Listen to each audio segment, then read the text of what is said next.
Start. The trial court, after analyzing the evidence, found that there were few contradictions in the statement of PW1 and her daughter PW2 with regard to the period of stomach ache and the duration for which she was on medication by the local doctor oblique private chemist. Stop. However, in the opinion of the Sessions Court, these were very minor discrepancies. Stop.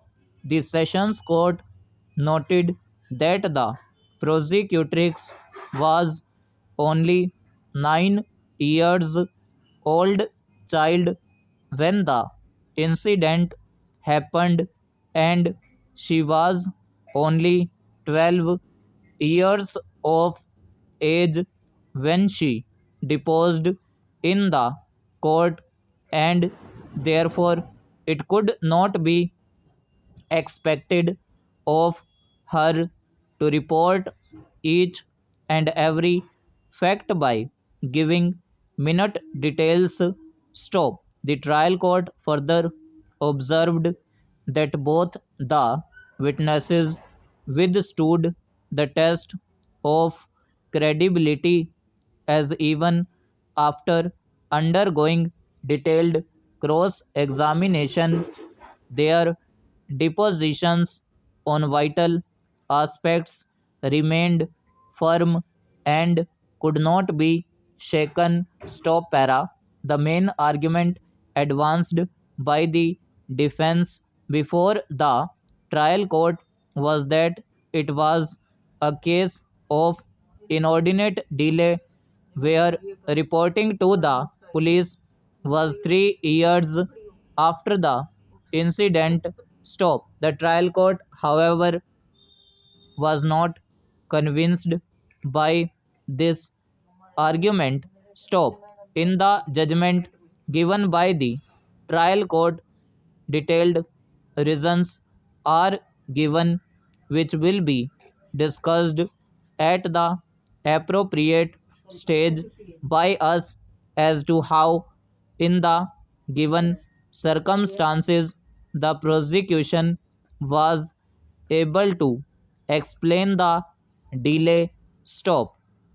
Taking aid of various pronouncements of this court on this aspect, the trial court concluded that the said delay had not dented the case of the prosecution. Stop.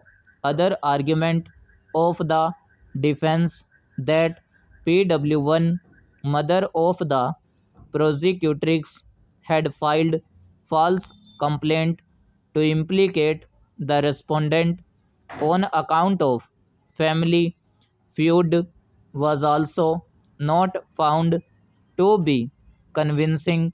Stop para. In the ultimate analysis, the trial court believed the statement of the prosecutrix as true, since it was supported by medical evidence on record. Stop. It was found to be trustworthy and not shrouded with any doubt. Stop. The trial court pointed out that the statement of PW8 clearly suggested that the prosecutrix was forcefully raped by the respondent, and as a result of that, her hymen was ruptured and her external anal sphincter was also torn. Stop. Even internal sphincter was not continence. Stop.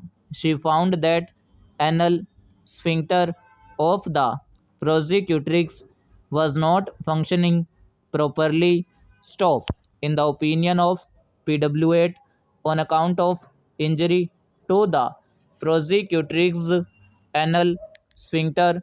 She might be a sufferer throughout her life. Stop para. Another argument of the defense before the trial court was that it was impossible that such an incident would have occurred in the house where so many family members lived. Stop. In such circumstances, it could not be believed that the respondent would have taken the prosecutrix to the room on the first floor and committed sexual intercourse. Stop.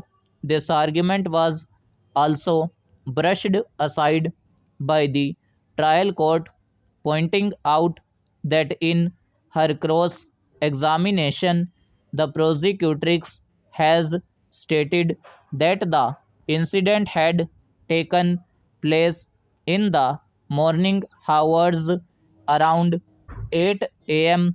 to 9 a.m. Stop. Female members of the family returned back to the house after 1 hour of the incident. Stop.